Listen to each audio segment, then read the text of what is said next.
Hello students. पिछली कुछ classes में हमने शक शासकों और सातवाहन शासकों के बारे में चर्चा की। आज की क्लास में हम ये जानेंगे कि किन शक शासकों और सातवाहन शासकों को आपस में संघर्षरत रहना पड़ा। अर्थात आज की क्लास में हम शक सातवाहन संघर्ष के बारे में बात करेंगे। सातवाहन नरेश सातकर्णी प्रथम की जब मृत्यु हो गई तो उसके पश्चात सातवाहनों का इतिहास अंधकारपूर्ण हो गया। 17 ईसा पूर्व के लगभग से 106 ईस्वी तक का काल सातवाहनों के ह्रास व पतन का काल कहा जा सकता है और इसी बीच दक्षिण में शकों के आक्रमण हुए और सातवाहनों को शकों के हाथों पराजय उठानी पड़ी। सातवाहन साम्राज्य के पश्चिमी और उत्तरी प्रदेशों पर शकों का अधिकार हो गया और यहीं से शक सातवाहन संघर्ष का इतिहास प्रारंभ होता है। पश्चिमी भारत में शासन करने वाले प्रथम शक नरेश का नाम मेम्बरस था और उसका उल्लेख पेरिप्लस में हमें मिलता है। पेरिप्लस का जो लेखक है उसके अनुसार मेम्बरस का राज्य काठियावाड़, गुजरात और राजस्थान के कुछ भागों तक फैला हुआ था। उसकी राजधानी मिन्नगर में थी। पेरिप्लस में इस नगर की स्थिति का विवरण दिया गया है और उससे ऐसा प्रतीत होता है कि यह नगर मंदसौर था। पेरिप्लस से ये पता चलता है कि इस समय सातवाहनों का बंदरगाह कल्याण मेम्बरस के आक्रमणों के कारण असुरक्षित था और यहाँ जो आने वाले यूनानी मालवाहक जहाज थे उनको रक्षकों के साथ भड़ोच पहुँचाया जाता था। परंतु दुर्भाग्यवश हमें मेम्बरस के समय में शक सातवाहन संघर्ष का स्पष्ट और विस्तृत विवरण नहीं प्राप्त होता। मेम्बरस के वंशजों के विषय में भी हमें पता नहीं है और कुछ विद्वान उसे छहरात शासक नहपान ही मानते हैं। मेम्बरस के पश्चात पश्चिमी भारत में शकों के एक दूसरे वंश का राज्य स्थापित हुआ जिसे शहरात नाम से जाना जाता है। शहरातों का मेम्बरस के साथ क्या संबंध था ये हमें पता नहीं है। शक सातवाहन संघर्ष का वास्तविक इतिहास इसी समय से प्रारंभ होता है। शहरात वंश का प्रथम शासक भूमक था।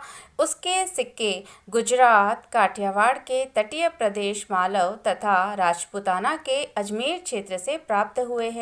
सिक्कों की प्राप्ति स्थानों से इस बात का संकेत मिलता है कि उपयुक्त स्थान उसके राज्य में शामिल थे और इसमें मालवा को उसने अपने समकालीन सातवाहन नरेश से जीता होगा। नहपान इस वंश का दूसरा शासक था और सिक्कों के अलावा उसके अभिलेख भी हमें मिले हैं। सिक्कों और अभिलेखों के सम्मिलित साक्ष्य से ऐसा निष्कर्ष निकलता है कि नहपान ने सातवाहन के बहुत सारे प्रदेशों को जीत लिया था। उसके सिक्के उत्तर में अजमेर से लेकर दक्षिण से महाराष्ट्र तक से मिले हैं और अभिलेख जुनार, नासिक और कार्ले में हमें प्राप्त हुए हैं। तो ऐसा प्रतीत होता है कि नहपान के नेतृत्व में शकों ने सातवाहनों को मालवा, अपरांत और महाराष्ट्र से बाहर खदेड़ दिया और इन प्रदेशों पर अधिकार कर लिया। शकों को ये सफलता सातकर्णी प्रथम के उत्तराधिकारियों के काल में ही प्राप्त हुई होगी। इस समय सातवाहन लोग मैसूर के बेल्लारी जिले में आकर बस गए और संभवतः इस समय सातवाहनों ने शकों की अधीनता भी स्वीकार कर ली। परंतु शीघ्र ही सातवाहनों की स्थिति में परिवर्तन हुआ और उन्हें गौतमीपुत्र सातकर्णी जैसा एक योग्य और प्रतिभाशाली शासक मिला। नासिक प्रशस्ति से हमें ये पता चलता है कि अपने राज्यारोहण के 18वें वर्ष गौतमीपुत्र ने व्यापक सैनिक तैयारियों के साथ शहरातों के राज्य पर आक्रमण कर दिया। युद्ध में नहपान और उसका दामाद ऋषभदत्त मार डाले गए। गौतमीपुत्र ने अपरांत, अनूप, सौराष्ट्र, कुकुर, आकर तथा अवंती के प्रदेशों पर अपना अधिकार कर लिया। नासिक प्रशस्ति में उसे शहरातों का विनाश करने वाला और शक, यवन और पहलवों का उन्मूलन करने वाला तथा सातवाहन कुल की प्रतिष्ठा को पुनः स्थापित करने वाला कहा गया है। गौतमीपुत्र की नहपान के विरुद्ध इस विजय पुष्टि नासिक जिले के जोगलथम्बी में मिले सिक्कों के ढेर से भी हो जाती है। यहाँ नहपान के बहुत सारे चांदी के सिक्के ऐसे मिलते हैं जो गौतमीपुत्र द्वारा पुनरंकित हैं और ऐसा लगता है कि जोगलथम्बी में शहरात नरेश नहपान का राजकीय कोषागार था। गौतमीपुत्र ने उसे पराजित कर उसके कोषागार पर अधिकार कर लिया और शकों के विरुद्ध सातवाहनों की यह प्रथम उल्लेखनीय सफलता थी। गौतमीपुत्र शातकर्णी के पुत्र और उत्तराधिकारी वशिष्ठी पुत्र पुलमावी के समय में सातवाहनों का संघर्ष शकों की कार्दमक शाखा से हुआ। कार्दमक शाखा का संस्थापक यस्मोतिक का पुत्र चष्टन था। टॉलमी के विवरण से हमें ये ज्ञात होता है कि उसकी राजधानी उज्जैनी में थी। तो इससे स्पष्ट होता है कि चष्टन ने सातवाहनों से उज्जैनी को जीत लिया था, क्योंकि गौतमीपुत्र शातकर्णी के समय में यह सातवाहन साम्राज्य में शामिल था। चष्टन के कुछ सिक्कों पर चैत्य का चिन्ह उत्कीर्ण मिलता है।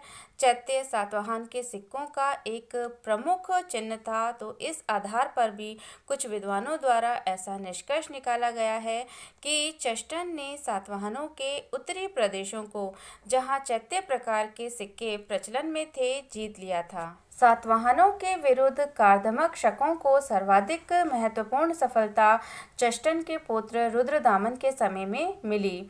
150 ईस्वी के जूनागढ़ अभिलेख से हमें ये पता चलता है कि आकर, अवंती, अनूप, सौराष्ट्र, कुकुर तथा अपरांत के प्रदेशों पर उसका अधिकार था।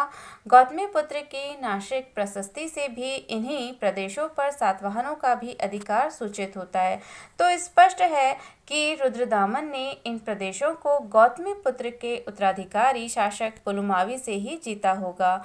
जूनागढ़ अभिलेख में ये भी कहा गया है कि रुद्रदामन ने दक्षिणापथ के स्वामी शातकर्णी को 2 बार परास्त किया था, लेकिन संबंध की निकटता के कारण उसका वध नहीं किया। यहाँ शातकर्णी का उल्लेख हुआ है, उसकी पहचान वासिष्ठी पुत्र पुलमावी से ही करनी चाहिए।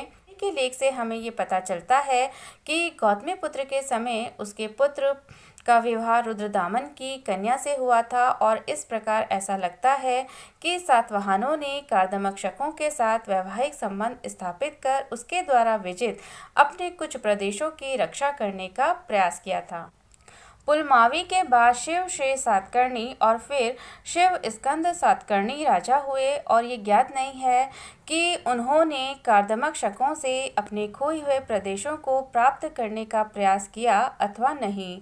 शक सातवाहन संघर्ष का अंतिम चरण सातवाहन नरेश यज्ञ सातकर्णी के समय प्रारंभ हुआ। उसने शकों से अपना खोया हुआ राज्य प्राप्त करने के लिए उनके विरुद्ध अभियान छेड़ दिया। अपरांत से उसके शासनकाल के 16वें वर्ष का एक लेख मिला है, जो इस बात का प्रमाण है कि उसने अपरांत को फिर से जीत लिया था। सोपारा से मिले उसके कुछ सिक्के रुद्रदामन के चांदी के सिक्कों के अनुकरण पर ढलवाए गए हैं, और उसके सिक्कों का विस्तार गुजरात, काठियावाड़, मालवा, मध्य प्रदेश और आंध्र प्रदेश तक है। इस प्रकार ऐसा लगता है कि उसने शकों को परास्त कर अपरांत, पश्चिमी भारत का कुछ भाग और अनूप को फिर से जीत लिया था, और इसके साथ ही शक सातवाहन संघर्ष का अंत हुआ। तो ऐसा प्रतीत होता है कि इसके बाद शक और सातवाहन दोनों ही वंश अपनी अपनी आंतरिक समस्याओं में बुरी तरह व्यस्त हो गए, जिसके फलस्वरूप उनकी पारस्परिक शत्रुता का स्वाभाविक रूप से अंत हुआ। लगभग 1 शताब्दी के आपसी संघर्ष में दोनों ही राजवंशों की शक्ति क्षीण हो चुकी थी।